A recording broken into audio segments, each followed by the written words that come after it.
متی کی انجیل اس کا 28 باب۔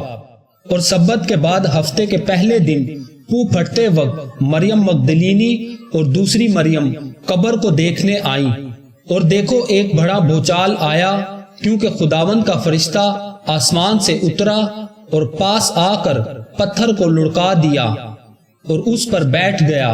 اس کی صورت بجلی کی مانند تھی اور اس کی پوشاک برف کی مانند سفید تھی، اور اس کے ڈر سے نگہبان کانپ اٹھے اور مردہ سے ہو گئے۔ فرشتہ نے عورتوں سے کہا، تم نہ ڈرو، کیونکہ میں جانتا ہوں کہ تم یسوع کو ڈھونڈتی ہو جو مصلوب ہوا تھا۔ وہ یہاں نہیں ہے، کیونکہ اپنے کہنے کے مطابق جی اٹھا ہے۔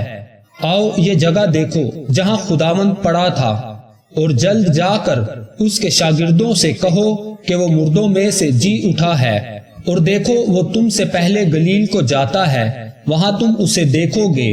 دیکھو میں نے تم سے کہہ دیا ہے۔ اور وہ خوف اور بڑی خوشی کے ساتھ قبر سے جلد روانہ ہو کر اس کے شاگردوں کو خبر دینے دوڑی۔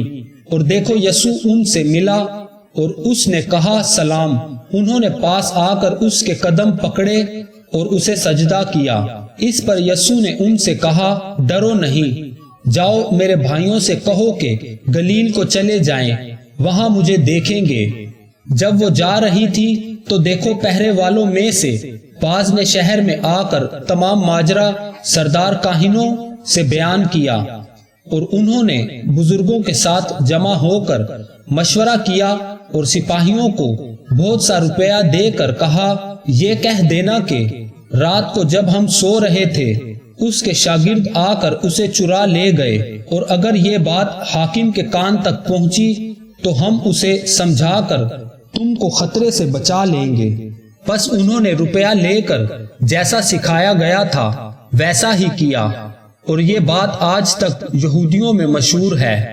اور 11 شاگرد گلیل کے اس پہاڑ پر گئے جو یسوع نے ان کے لیے مقرر کیا تھا، اور انہوں نے اسے دیکھ کر سجدہ کیا، مگر بعض نے شک کیا۔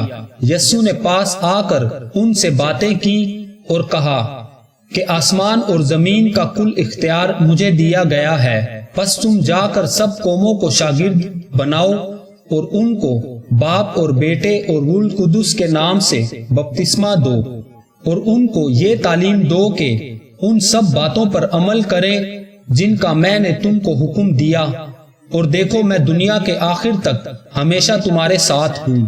آمین۔